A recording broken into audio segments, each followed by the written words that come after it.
ठीक है। क्योंकि अंत में एक बहुत अच्छी बात कही, हमारी जो पूजा की सामग्री है वो कैसी है? असली। और पूजा की सामग्री से जिसकी पूजा की जा रही है वो क्या है? नकली। अच्छा, नकली की पूजा होने से क्या हमारा लक्ष्य प्राप्त हो जाएगा? हमको असली पर आना चाहिए। और असली का जो स्वरूप है वो महर्षि दयानंद ने हमें बताया। महाभारत काल के पश्चात हम नकली पर चल पड़े थे, लेकिन स्वामी दयानंद कहते नहीं, नकल को छोड़ो, नकली को छोड़ो, असली को अपनाओ। असली हमारा अपना नाम क्या है? आर्य। क्या नाम है? और हम अपने नाम को भूल गए थे, आज भी भूले हुए हैं।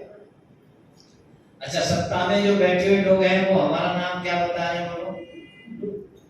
हिंदू। हमारा नाम तो नहीं है ना। परमात्मा द्वारा प्रदत्त हमारा जो नाम है वो क्या है? आर्य। ये नामकरण तो आर्य है, परमात्मा ने किया है, ईश्वर ने किया है। क्योंकि ईश्वर हमारा प्रथम पुरोहित है। अग्नि मीले पुरोहितम यज्ञस्ते मृत्युजम होतारम रत्नधातुमम। वो परमात्मा हमारा क्या है? पुरोहित। और उस पुरोहित ने हमारा नामकरण करते हुए कहा, इस मनुष्य की आकृति में जितने स्त्री और पुरुष आपको दिखाई दे रहे हैं, सबका नामकरण करते हुए कहा, बस दो ही भाग हैं इसके, एक आर्य, दूसरे दस्यु। वेद में क्या है? वेदानी ही आर्या अन्येच दस्यवा। प्रथम कोटि के का जो नाम है वो क्या है? आर्य। और आर्य का जितने हैं वो क्या है? दस्यु। आर्य अनार्य ले लो। योगी राज कृष्ण ने अर्जुन को यही कहा, हे अर्जुन, तू आज जो अपने कर्तव्य पथ से पीछे हट रहा है, इसका परिणाम यह हुआ कि तुझे लोग अनार्य कहेंगे। क्यों? अनार्य दुष्टम, यह अनार्यों को प्रिय होता है। सामने बढ़कर के पीछे हटना आर्य नहीं जानते। आर्य तो चाहे कितनी आपत्तियां हो, विपत्तियां हो, आगे कदम रख दिया तो रख दिया और अपने लक्ष्य को पूर्ण करते हैं। लेकिन आर्य को समझा नहीं लोगों ने। आर्य समाज सच्चे अर्थों में पौराणिक है। अब आप भी हो सकता है विचार कर रहे हो कि हम कैसे पौराणिक हैं। मैं अपने को भी कहता हूं, मैं पौराणिक मन से बोल रहा हूं और पक्का पौराणिक हूं। लेकिन पौराणिक कौन है? जो पुराण को मानता, पुराण को जानता। अब पुराण जिसका नाम है, सत्याप्रकाश आप में से किन-किन ने पढ़ा है? पढ़ा है ना? बहुत अच्छा। सत्याप्रकाश की भूमिका को पढ़ा ही होगा। भूमिका में स्वामी ने क्या लिखा? ये जो भागवत, पद्म आदि पुराण, गरुड़ आदि पुराण कहलाते हैं, इनका नाम पुराण नहीं है। लिखा है कि नहीं लिखा? ये महाभारत काल के पश्चात की नवीन रचनाएं। ये क्या है? नवीन रचनाएं। और परस्पर एक दूसरे के विरोध में भी। चलो मैं उस विस्तार में नहीं जाता। पुराण क्या है ये मैं आपको बता देना चाहता हूं। वेद मंत्र दे रहा हूं। ऋचा सामान्य छंदांसि प्राणम यशासः उच्छिष्टा जज्रे सर्वे देवी देवा दिविश्रिता।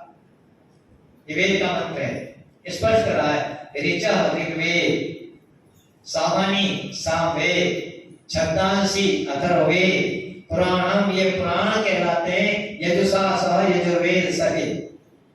कितने वेद हैं? यजुर्वेद ये 4 वेद हैं।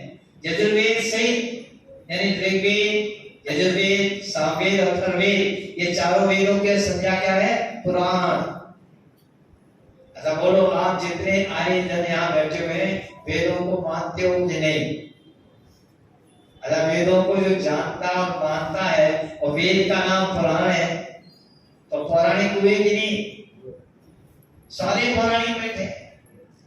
अब जो पुराण और महाभारत काल के पश्चात जो नवीन रचना है उनको जो पुराण मानते हैं वो पौराणिक नहीं है, क्यों? वो उनका नाम ही पुराण नहीं है। स्वामी महाराज ने स्पष्ट लिखा है कि तो नवीन रचनाएं हैं, पंडितों ने बनानी है, उस विस्तार में नहीं जाता, लेकिन वेद का नाम ही पुराण है।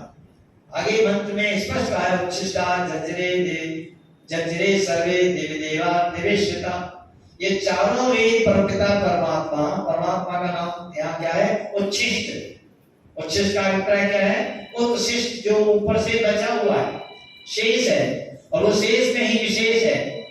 इस परमपिता परमात्मा की जो रचना है, सृष्टि की रचना और वेद की, परमपिता परमात्मा के दो काव्य हैं, एक दृश्य काव्य है, एक श्रव्य काव्य है।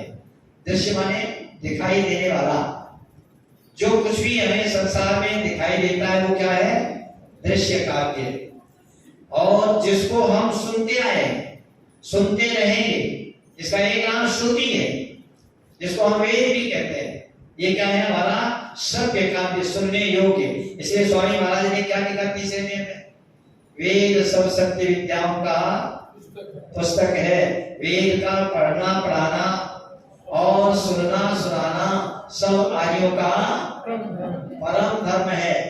वेद का सुनना सुनाना यानी सभ्य काव्य हो गया कि नहीं हो गया? सुनने सुनाने की परिपाटी से निरंतर चला आ रहा है। 1,96,08,53,125 वर्ष चल रहा है, और आज भी वेद है, पहले भी थे और आगे भी रहेंगे।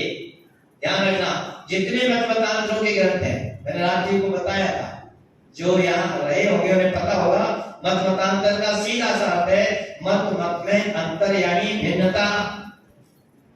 वेदेतर जितने भी मत मतांतरों के पुस्तक हैं, ग्रंथ हैं, वो सब में भिन्नताएं हैं, लेकिन वेद में कोई भिन्नता नहीं है, और वेद से ही धर्म चलता है। इसलिए धर्म धर्मांतर आपने भी सुना होगा, मत मतांतर अवश्य सुना होगा, सुना है ना? तो मैं आपके सामने निवेदन कर रहा हूं, महर्षि प्रवरदेव ध्यान ने हमको पुनः वेद से जोड़ा। हम वेद से च्युत हो गए थे, अलग हो गए थे। वेद सनातन पद्धति है, सनातन पुस्तक है, क्योंकि परमपिता परमात्मा सनातन, और उसका वेद सत्य काव्य भी क्या है? सनातन, और उसका दृश्य काव्य भी सनातन है। अनादि प्रवाह काल से सृष्टि भी अनादि है, प्रवाह काल से। ये कोई आवश्यक नहीं है कि ये प्रथम सृष्टि है, इससे पूर्व भी सृष्टियां हुई, आगे भी होती रहेंगी। इसलिए प्रवाह काल से क्या है? अनादि, और तीन पदार्थ अनादि, ईश्वर, जीव और प्रकृति। आपके सामने मैं निवेदन करना चाहता हूँ, और थोड़ा सा विचार करें। हम आर्य कहलाते हैं, और आर्य अपने जीवन के उद्देश्य को समझता है, जिसको शिव कुमार जी लेकर के चल रहे थे। लेकिन उद्देश्य की पूर्ति के लिए परमपिता परमात्मा ने हमको वेद का ज्ञान दिया है, और उस वेद के ज्ञान के आधार पर ही मनुष्य जीवन की जो सार्थकता है, अंतिम उद्देश्य, अंतिम लक्ष्य है, वो क्या है? वो नवम समोल्लास को आप उठा करके पढ़ेंगे तो पता चल जाएगा। सत्याप्रकाश का नवम समोल्लास, नवम माने नया, वो नवा यानी नौवा। नौवें समोल्लास में क्या लिखा? विद्या अविद्या बंध और मोक्ष। विद्या अविद्या बंध और मोक्ष। मोक्ष को कौन दिलाती है? विद्या। बंधन में कौन डालती है? अविद्या। अविद्या जहां रहेगी वहां बंधन बन जाएगा, और जहां विद्या आ जाएगी वहां पर बंधन मुक्त हो जाएंगे। इसलिए सा विद्या या विमुक्ते, ध्यान रखना, सा विद्या या विमुक्ते, विद्या वह है जो मुक्ति के लिए हो। और आज की विद्या किसके लिए? सच बताना। प्रातः काल यहाँ बच्चे थे, बच्चियां भी बैठी हुई थी, उनसे अगर प्रश्न किया जाता बताओ किस लिए पढ़ रहे हो, तो बच्चे क्या उत्तर देते? पढ़ने के बाद क्या करोगे? नौकरी। मैथिली सर उत्तर में कहा, हाय शिक्षित तू नौकरी के लिए बनी। आज के पढ़ने वाले प्रत्येक छात्र छात्रा का केवल एक उद्देश्य है, पढ़ लिख करके हम क्या करेंगे? नौकरी। और नौकरी करके अभी बता रहे थे शिव कुमार जी, विवाह बंधन में बन जाएंगे। विवाह के पश्चात बच्चे पैदा हो जाएंगे, और बच्चे भी विदेश चले जाएंगे, हम वृद्ध हो जाएंगे, और मर जाएंगे, इसके अलावा और कोई सामने उद्देश्य नहीं है। अच्छा बताओ, इसके अलावा और कोई उद्देश्य है? पढ़ रहे हैं किस लिए? नौकरी के लिए। नौकरी करके गृहस्थ बसाएंगे, वृद्ध हो जाएंगे, संसार से चले जाएंगे, इसके अलावा और कोई उद्देश्य नहीं। याद रखना, ये मनुष्य जीवन का उद्देश्य नहीं है। मनुष्य जीवन ही हमको इसलिए लाया, परमपिता परमात्मा ने दिया है, हमारे कर्मों का परिणाम है, शुभ कर्मों का। बड़े भाग्य से मनुष्य का शरीर मिलता है। ये इसलिए मिलता है कि किसी से हम मुक्ति को प्राप्त कर सकते हैं, यानी इस जन्म मरण के आवागमन के चक्र से छूट सकते हैं। आवागमन जानते हैं ना, आना और जाना। अच्छा बोलो, संसार में आना जाना चल रहा है कि नहीं चल रहा? अच्छा मुक्त होना चाहते हो? कौन कौन चाहते हैं? देखो हाथ तो उठ रहे हैं। तो नौवां सोमनाथ अवश्य पढ़ लेना। नवम सोमनाथ में ही मुक्ति का साधन बताया, और उसमें सबसे पहले स्वामी महाराज ने लिखा है 5 कोषों की शुद्धि। 5 कोष, एक नहीं 5 कोष देख करके हमको परमात्मा ने भेजा है। 5 कोषों की शुद्धि। और सबसे पहला जो कोष है वो क्या है? अन्नमय कोष। कौन सा कोष है? अन्नमय कोष। हमारा ये शरीर कैसा है बोलो? अन्नमय है कि नहीं? अन्न से बना है, अन्न से पलता है, अन्न से बढ़ता है, इसलिए अन्नमय कोष कहते हैं। और इसका आधार क्या है? अन्न के साथ साथ में प्राण, इसलिए दूसरा कोष क्या है? प्राणमय कोष। और प्राणमय कोष को भी बल किससे मिलता है? अन्नम में ही प्राण, अन्न से मिलता है। अनशन पर लोग बैठ जाते हैं, आमरण अनशन, यानी मृत्यु पर्यंत अनशन पर बैठे, हम कुछ नहीं खाएंगे, इसका मतलब हम प्राण हमारे उड़ जाएंगे, प्राण पखेरु हो जाएंगे, प्राण चले जाएंगे, प्राणांत हो जाएगा। इसलिए प्राणमय कोष। और प्राणमय कोष के साथ साथ में तीसरा कोष क्या है? मनोमय कोष। हाँ ध्यान दीजिए, मनोमय कोष। आप सबके पास मन है कि नहीं है? हाँ जी बताओ, आप अपनी बात कर रहे हैं, बात में कर रहे हैं। आपके पास मन है कि नहीं? है ना? सबको अनुभूति होती है मन की। अच्छा आपके पास प्राण है कि नहीं? शरीर है कि नहीं? ये 3 कोष है कि नहीं? तीनों कोष हैं। विज्ञान आनंदमय कोष, ये बहुत कठिनाई का कार्य है, ध्यान रखना। इसको हर व्यक्ति नहीं प्राप्त कर सकता। समाज मैं भूल रहा हूं उसका उपनिषद का वाक्य है, समाधि में जो आनंद की प्राप्ति होती है उसको न शक्यते वर्णितम गिरातरा स्वयं तदंता करने के लिए थे। समाधि की अवस्था में जाकर के जो आनंद की अनुभूति होती है, प्राप्ति होती है, उसको इस वाणी से व्यक्त नहीं किया जा सकता। एक व्यक्ति प्रातःकाल उठ करके कहता है, आज मैं बड़े आनंद से सोया। जानते हो किस अवस्था का नाम है आनंद? जिसमें सोया है वो, उसको अवस्था को कहते हैं सुसुप्ति। क्या नाम है उसका? सुसुप्ति अवस्था। सुसुप्ति अवस्था में से जगने के बाद व्यक्ति कहता है, आज मैं बड़े आनंद से सोया, पता ही नहीं चला मेरी रात्रि कब व्यतीत हो गई। ऐसा लग रहा मानो अभी सोया था, अभी जग गया। तो क्योंकि समाधि अवस्था में और सुसुप्ति अवस्था में और मोक्ष अवस्था में ब्रह्मानंद की प्राप्ति होती है। सांख्य दर्शन का सूत्र है, समाधि सुसुप्ति मोक्षेषु ब्रह्म रूपता। समाधि अवस्था में ब्रह्म के आनंद की प्राप्ति होती है और मुक्ति अवस्था में प्राप्त होती है और सुसुप्ति अवस्था में प्राप्त होती है। सुसुप्ति अवस्था में भी अपना भी ध्यान नहीं रहता। उस आनंद की अनुभूति जो होती है वो स्वयं अंतःकरण ग्रहण करता है, किसी को वाणी से व्यक्त नहीं किया जा सकता। बड़े आनंद से सोया, क्या दिखाया जा सकता है? नहीं दिखाया जा सकता। तो मैं कह रहा था आनंदमय कोष और विज्ञानमय कोष, ये 5 कोषों को लेकर के दे करके परमपिता परमात्मा ने हमको एक मनुष्य का शरीर दिया है, मनुष्य का जीवन दिया है। इन 5 कोषों की स्वामी महाराज क्या लिखते हैं? शुद्धि, पवित्रता। सबसे पहला कोष क्या है? आनंदमय कोष। मैं उपनिषद की ओर आपको ले जाना चाहता हूँ, क्योंकि उपनिषद ही हमारे अध्यात्म के विशेष ग्रंथ हैं।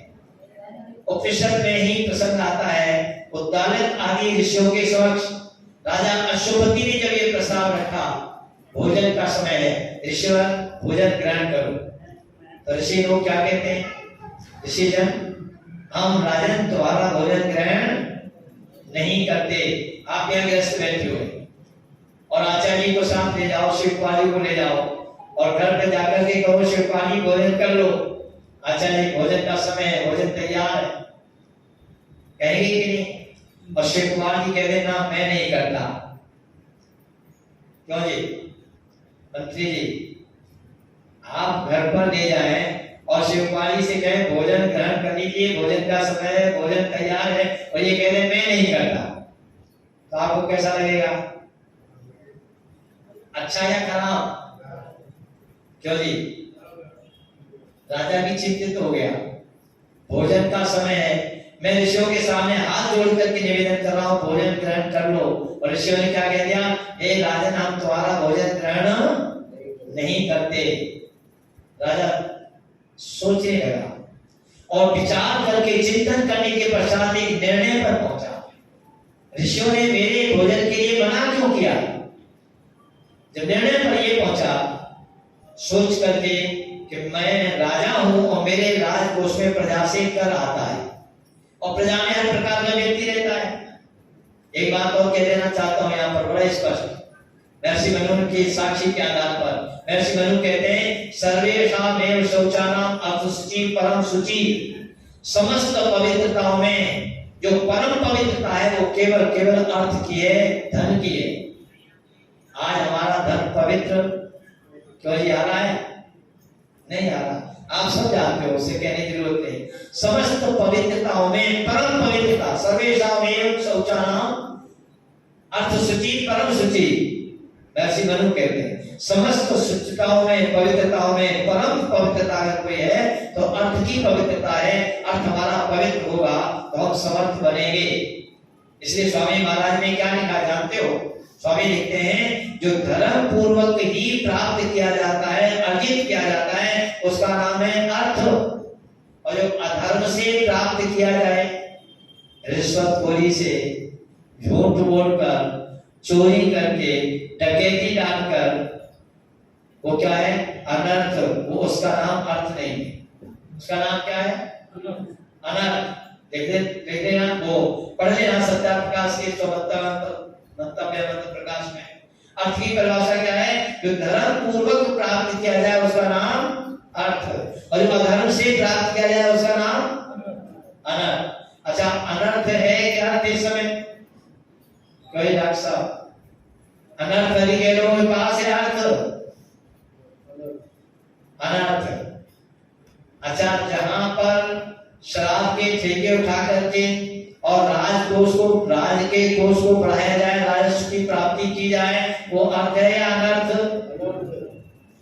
राजा प्राप्त कर रहा है अनर्थ को नहीं। जब राजा ही अनर्थ से बना हुआ है तो प्रजा के का क्या प्रजा का क्या कहना? प्रजा तो अनर्थ में रहेगी। राजा को चाहिए कि अर्थ हो, अर्थ को समर्थ बना दे, और राजा ही अर्थ को समर्थ नहीं बना रहा तो प्रजा में भी समर्थ होने वाला नहीं है। जब अनर्थ प्राप्त होगा तो अनर्थ से क्या होगा? धर्म या अनर्थ? अनर्थ ही होगा, ध्यान रखना। अनर्थ से प्राप्त, अनर्थ को जब प्राप्त करोगे तो अनर्थ से अनर्थ ही अर्जित किया जाएगा, समर्थ नहीं बन पाएगा। तो आवश्यक है, राजा ने चिंतन किया कि मेरे पास प्रजा से कर आता है और दानव आदि जो ऋषि हैं मेरे भोजन को मना इसलिए कर रहे हैं कि राजा का भोजन अपवित्र है, उसको हम नहीं करेंगे क्योंकि हमारा अन्नमय कोष बिगड़ जाएगा। अच्छा, वो लोग दूषित अन्न खाओगे तो अन्नमय कोष बिगड़ेगा कि नहीं? विश्व पितामह का बिगड़ा कि नहीं? विश्व पितामह ने क्या कहा? जब द्रौपदी ने कहा आज आपको धर्म सोचना है, धर्म का उपदेश कर रहे हो, अरे मेरा जब यहाँ पर अपमान किया जा रहा था भरी सभा में, उस समय आपको धर्म याद नहीं आया? बहुत सारे प्रकरण याद दिलाए भीष्म पितामह को। भीष्म पितामह कहते हैं हाँ ठीक कहते हो द्रौपदी, उस समय मैं जानते हुए धर्म की बात नहीं कह सका, इसलिए नहीं कह सका कि उस समय दुर्योधन पापी का अन्न खाया था और पाप के अन्न को खाकर के मेरी धमनियों में दूषित रक्त दौड़ रहा था, इसलिए जानते हुए मैं स्वधर्म की बात नहीं कह सका। आज अर्जुन के तीरों ने उस दूषित रक्त को बाहर निकाल दिया है, इसलिए परम पवित्र धर्म का धर्म का उपदेश कर रहा हूं। कहने का अभिप्राय है धर्म का उपदेश वही कर सकता है जिसके अंदर पवित्रता है। आज की स्थिति बिल्कुल विपरीत है। तो राजा चिंतन किया और चिंतन करने के बाद कहने लगे, सोचने लगे, सोचा कि निश्चित रूप से ऋषियों का जो अनाज्ञा है मेरे भोजन को ग्रहण नहीं कर रहे हैं। इसका अभिप्राय क्या है? मेरे यहाँ पर कोष में अपवित्रता है, अपवित्र दूषित अन्न को खाना नहीं चाहते। तो राजा घोषणा करता है, आपने सुना भी होगा बहुत बार। क्यों ये क्या घोषणा की है? राजा ने घोषणा क्या की, याद है किसी को? नहीं याद है। राजा ने कहा, न मेस्तेनो जनपदे न कदर्यो न मद्यपा न नायताग्ने न विद्वान न स्वैरी स्वैरिणी कुता। सबसे पहले आवश्यक है अन्नमय कोष को पवित्र करना, पांचों कोषों की शुद्धि। स्वामी महाराज ने लिखी है, नवम समास पढ़ लेना। अन्नमय कोष ये शरीर है और जैसा खाओगे अन्न, कहावत है, वैसा बनेगा। मन पर प्रभाव पड़ेगा कि नहीं पड़ेगा? शरीर पर प्रभाव पड़ेगा कि नहीं पड़ेगा? निश्चित रूप से प्रभाव पड़ेगा। लेकिन राजा घोषणा करता है, मेरे राज्य में कोई चोर नहीं है। नमेश देना जनपदे, मेरे राज्य में कोई चोर नहीं है। अच्छा, चोरी करना और चोरी ना करना, चोरी ना करना ये नियमों में आता है कि नहीं आता? ऐसा सत्य अस्तेय, अस्तेय का अर्थ क्या है? चोरी ना करना। ये क्या है? यम। यमों में अहिंसा, सत्य, अस्तेय, ब्रह्मचर्य, अपरिग्रह, ये 5 यम कहलाते हैं। इसमें चोरी न करने का जो यम है, इसके लिए राजा कहता है मेरे राज्य में कोई चोर। अच्छा, आज का राजा कह देगा, आपके इस सहारनपुर का विधायक कौन है जी? राजीव। अच्छा, कह देंगे कि मेरे जनपद में कोई चोर नहीं है, कह देगा विधायक। अच्छा, विधायक खुद चोर है तो फिर दूसरे को क्या कह देगा? कोई विधायक हो, विधायक हो, एमपी हो, अच्छा चोर है कि नहीं सारे? जब चोर है, चोर चोर मौसेरे भाई, वो कह ही नहीं सकता कि मेरे राज्य में, मेरे जनपद में कोई चोर नहीं है। ये सारे चोर। आज चोरों का शासन है। मेरी बात भले ही तुम्हें अच्छी न लगे और मैं अच्छी लगने के लिए कह भी नहीं रहा हूं, जो बात सत्य है वो सत्य है। अच्छा, बोलो चोर है कि नहीं? एक राजा अशुभति कहता है ऋषियों के सामने, विश्वास पूर्वक कह रहा है मेरे राज्य में कोई चोर नहीं है। न मेस्तेनो जनपदे न कदर्यो न मद्यपा, न कोई कंजूस। और कंजूस का धन न तो अपने काम में आता है न दूसरों के काम में आता है। बस तीसरी जो गति अंतिम है उसे क्या कहते हैं? नाश को प्राप्त होता है।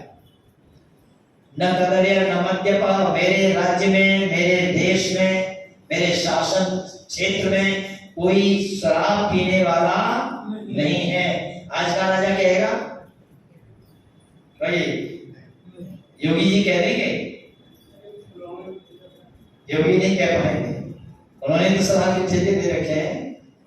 और एक बात बता देना चाहता हूं इस प्रसंग में, शराब के प्राप्त आबकारी विभाग के तहत जो राजस्व की प्राप्ति होती है, शराब आदि के ठेकों से जो राजस्व की वसूली होती है, प्राप्ति होती है, उससे कई गुना सरकार को उस पर खर्च करना पड़ता है। आंकड़े लगा लो, साधारण क्या दे रहा हूं, एक बस का ड्राइवर है और शराब पी करके बस चला रहा है और एक्सीडेंट हो जाता है। शराब का एक होगा उसने खरीदा, मुझे नहीं पता कितने का आता है, और पी लिया और बस चला रहा है, एक्सीडेंट हो गया और एक्सीडेंट में मान लो 30 व्यक्ति मर गए। सरकार एक व्यक्ति को कितना पैसा देती है मरने पर?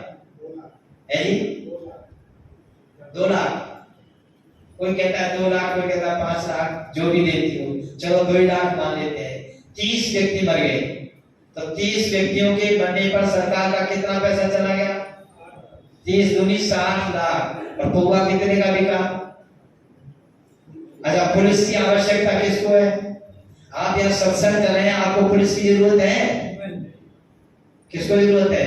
अराजक तत्वों को। जो शराब पी करके ऊधम मचाते हैं और गली कूचों में बवंडर मचाए हुए हैं, उनको कंट्रोल करने के लिए पुलिस की जरूरत है कि नहीं? पुलिस विभाग बढ़ता चला जा रहा है, फिर भी कंट्रोल नहीं। जनता कंट्रोल में है?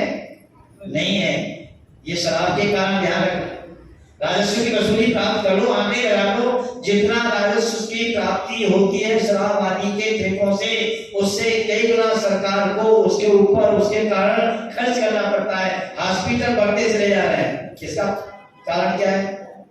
डॉक्टरों पर, हॉस्पिटलों पर जितना भी हो रहा है, आंकड़े आप लगा करके देखेंगे तो आप ये इस निष्कर्ष पर पहुंचेंगे कि शराब के ठेके उठाने से आमदनी कम और खर्चा ज्यादा। अच्छा, आप जितने यहाँ ग्रस्त बैठे हैं, खर्चा कम करोगे या ज्यादा? अरे आमदनी कम होगी, खर्चा ज्यादा करोगे तो कर्जदार हो जाओगे कि नहीं? आज देश हमारा कर्ज में डूबा हुआ है, ध्यान रखना। आप आंकड़े पूछ लेना, जो सत्ता बैठे उनसे पूछ ले, बोलो कर्जा में डूबा हुआ है कि नहीं? अरे ब्याज देने के लिए भी कर्ज चाहिए, ये स्थिति है। इसलिए राजा अश्वपति क्या कहते हैं? मेरे राज्य में कोई भी चोर नहीं है, कोई कंजूस नहीं है, कोई शराबी नहीं है। राजा ने विश्वास दिलाया, और न कोई ऐसा व्यक्ति है जो बिना इज्जत के भोजन करता हो। नाना हिताग्नि ना विद्वान, न कोई विद्वान है, न स्वैरी बुता, न कोई व्यभिचारी पुरुष है, और व्यभिचारी पुरुष नहीं तो व्यभिचारियां स्त्रियां ही कहां से होंगी? ध्यान रखना, ये राजा घोषणा कर रहा है ऋषियों के सामने अन्नमय कोश की शुद्धि की, अन्नमय कोश की पवित्रता का एकदम ठेकेदार बन करके कह रहा है, मेरे राज्य में इस प्रकार का अराजक तत्व नहीं है। आज एक साधारण एमएलए अथवा गांव सभा का प्रधान भी ये घोषणा नहीं कर सकता, और एक राजा घोषणा कर रहा है। क्यों कर रहा है? वो जानता है वेद की व्यवस्था को। ध्यान रखना, वेद के अनुसार हमारा जीवन जियोगे तो निश्चित रूप से मनुष्य जीवन की सफलता होगी, और मनुष्य जीवन की सफलता धर्म की प्राप्ति के लिए है। बस एक बात कहकर के वाणी को विराम की ओर ले चलूंगा, आप जरा ध्यान देंगे, समझ में आ जाएगा। जितने भी कितनी योनि कहलाती है? 84 लाख योनियां कहलाती है कि नहीं कहलाती? 84 लाख, हालांकि नहीं किसी, हमारी दृष्टि से तो असंख्य हैं, और परमात्मा की दृष्टि से संख्या है, जो परमात्मा तो संख्या सबकी कर ही लेगा। हमारी दृष्टि से असंख्य है, लेकिन चलो 84 लाख योनि मान लो, उनमें एक योनि मनुष्य की योनि हो गई, बाकी 83 लाख बचे। 83 लाख के दरवाजे बंद, वो मुक्ति की साधना प्राप्त कर सकते हैं क्या? नहीं कर सकते। एक केवल योनि है जिसे मनुष्य योनि कहते हैं, मनुष्य का शरीर है जिसमें मुक्ति की साधना की जा सकती है, क्योंकि ये हमारा शरीर क्या है? साधन। ये क्या है? साधन। और ये संसार साधन, संसार ही साधन है। ध्यान रखना, सृष्टि दृष्टि की बात आप समझेंगे, मैं आपके सामने निवेदन कर रहा हूं। साधन और हमारा साथी क्या है? क्यों जी? हमारा शरीर में आत्मा जो बैठा हुआ है उसको एक साधन मिला हुआ है। आत्मा कौन हो गया? साधक हो गया। और साधक का साथी क्या है? नहीं समझ में आ रहा? ये साधन, और इसमें बैठा हुआ जीवात्मा क्या है? साधक। इसका साथी क्या है? ईश्वर। शिव कुमार जी उत्तर दे रहे हैं, ईश्वर है। और सुनिए, संसार के जितने भी साधन हैं वो सारे के सारे साध्य और साधन कोटि में आते हैं। मैं आपको उदाहरण बड़े सरलता से समझ में आ जाएगा। आप यहाँ सत्संग में आए, घर से बाहर निकले, बाहर ही तो वाहन खड़ा होगा, आपकी गैरेज में होगा, वाहन से आए तो पैदल भी आए होंगे। घर से निकल वाहन को प्राप्त करने के लिए वाहन क्या था? तुम्हारा साध्य, मोटरसाइकिल हो अथवा 4 व्हीलर हो, और पैर क्या थे? साधन। और जब साधन से चल करके आप अपने वाहन के पास आ गए तो साध्य की प्राप्ति हो गई, और जिस साध्य को प्राप्त हो गया था, क्या था? वो हमारा साधन बन गया। मोटर या आपके मोटरसाइकिल, ये क्या बन गया? साधन। और साध्य क्या हो गया? आर्य समाज मंदिर। आर्य समाज मंदिर क्या बन गया? साध्य। और साधन क्या बना? मोटरसाइकिल या फोर व्हीलर, मोटर कार, ये क्या बना? साधन। और आसमान मंदिर बन गया साध्य। और जब यहाँ प्राप्त हो गया, आगे आप आसमान मंदिर में, तो ये क्या बन गया? साधन। और ये प्रवचन क्या बन गया? प्रवचन का सुनना साध्य। ध्यान रखना, संसार के जितने भी साधन हैं वो साध्य कोटि में भी आते हैं और साध्य साधन कोटि में भी आते हैं, लेकिन अंतिम साध्य नहीं है। साध्य साधन, साध्य साधन, सारे संसार किसी भी पहलू पर विचार कर लीजिए, लेकिन परमात्मा क्या है? हमारा अंतिम साध्य, जिसको प्राप्त करने के पश्चात हमारे जीवन का उद्देश्य इस शांत भवन में टिक रहने का उद्देश्य नहीं है। यहीं पर बैठे रहो। आलसी प्रवादी व्यक्ति क्या करेगा? पड़ा रहेगा इसमें। इसका उद्देश्य बस इतना ही है, पड़े रहो। पुरुषार्थहीन व्यक्ति, ध्यान रखना, अभी पुरुषार्थ की बात आप कर रहे थे। पुरुषार्थ का जीवन का उद्देश्य नहीं है शांत भवन में टिक रहना, किंतु पहुंचना उस सीमा तक जिसके आगे राह नहीं, जिसके आगे चलने की आवश्यकता नहीं है। तस्मिन् प्राप्ते सति सर्वं प्राप्तं भवति। उसके प्राप्त हो जाने पर सब कुछ प्राप्त हो जाता है। और जब तक वो प्राप्त नहीं होता तब तक हमारी ये जीवन यात्रा निरंतर चलती ही रहती है। जिसके लिए कहा चले वेती, चलते रहो चलते रहो।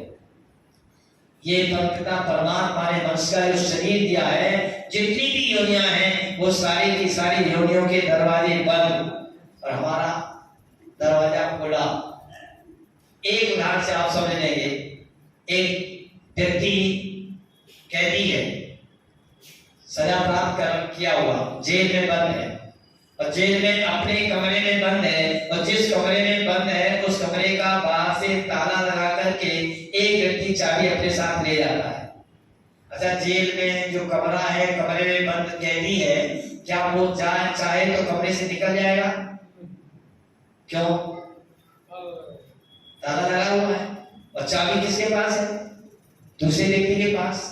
दूसरा एक व्यक्ति और कमरे में बंद है, उसे अंदर से अपनी कुंडी लगा रखी है, बाहर से कोई ताला नहीं है और उसके कुंडी का ताला नहीं मालूम लगा रखा है, तो चाबी अपने पास है। अच्छा, वो व्यक्ति निकल जाएगा कि नहीं? निकल जाएगा। बस इतना ही अंतर है।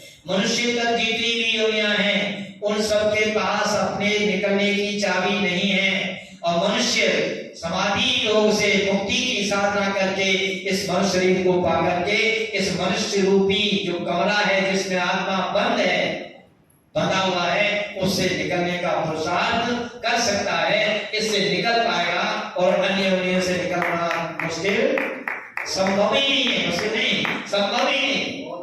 इसलिए मनुष्य का शरीर ही बंधन मुक्त होने का एक साधन है। इस साधन के लिए हमें आवश्यक है, साधन है, साधक है, साधना करनी पड़ेगी। और साधना जब तक नहीं करोगे तब तक साध्य की प्राप्ति नहीं होगी। चार भाग हैं योग दर्शन के आधार पर। साधक कौन? आत्मा। साधन कौन? शरीर। और साध्य कौन? परमात्मा। ये तीनों होते हुए जब तक शरीर के द्वारा, साधनों के द्वारा साधना नहीं की जाएगी तब तक साध्य की प्राप्ति नहीं होगी। उसकी प्राप्ति का एकमात्र अगर कोई योनि है, शरीर है, तो ये मनुष्य का शरीर है जिसके द्वारा हम परमात्मा की प्राप्ति कर सकते हैं। लेकिन परमात्मा प्राप्ति की चीज नहीं है, ध्यान रखना। ये बात और स्पष्ट कर दूं, प्राप्ति की चीज नहीं है। क्यों नहीं है? इसलिए कि सब जगह है। एक मनीषी ने लिखा है, ईश्वर सदा सबको प्राप्त है। सबको प्राप्त है कि नहीं? कीट पतंगादि को भी सब जगह होने से। फिर बात क्या है? झगड़ा किस बात का है? आगे लिखा है, किंतु सदोष अंतःकरण में उसकी प्रतीति नहीं होती। अंतःकरण जिनका मन विक्षेप आवरण से दूषित है उसमें उसकी परमात्मा की प्रतीति नहीं होती। और जिनका अंतःकरण शीशे की तरह से एकदम स्वच्छ है, पवित्र है, उसमें परमात्मा की अनुभूति होती है। और उसको पवित्रता के लिए परमात्मा ने एक सभ्य काव्य दिया है जिसको वेद कहते हैं। वही संसार दृश्य काव्य है। इस दृश्य काव्य में सभ्य काव्य के द्वारा परमात्मा के वेद के ज्ञान के द्वारा हम विद्या सा विद्या विमुक्ते विद्या अमृतमश्नुते। वेद स्पष्ट कहता है विद्या के द्वारा अमृत की प्राप्ति होती है। इसलिए स्वामी जी ने 8वां नियम लिखा। क्या लिखा 8वां नियम? अविद्या का नाश, अविद्या की वृद्धि करनी चाहिए। ये सत्संग जो आपके लिए किया जा रहा है, इसका मात्र उद्देश्य भी यही है कि हम अविद्या से छूटकर विद्या को प्राप्त करें। विद्या प्राप्त हो जाएगी तो हम असली पदार्थों से नकली की पूजा, क्या ये नकली पूजा करेंगे? नहीं करेंगे। असली पदार्थों से असली की पूजा करेंगे। असली खाद्य पदार्थ है, असली हमारी घर में बैठी हुई बहू के लिए सासू है, ससुर है, ये असली है कि नहीं? असली वस्तु उनके सामने रखोगे तो उनके मुंह से आशीर्वाद निकलेगा। और आशीर्वाद क्या निकलेगा? दूधन नाओ पुत्र थरो निकलेगा कि नहीं? अच्छा, वो मंदिर में जो रखी हुई है, जैसे न बोलना न चाहना, उसको कितना भी कुछ भी करते रहो, आशीर्वाद निकलेगा? नहीं निकलेगा।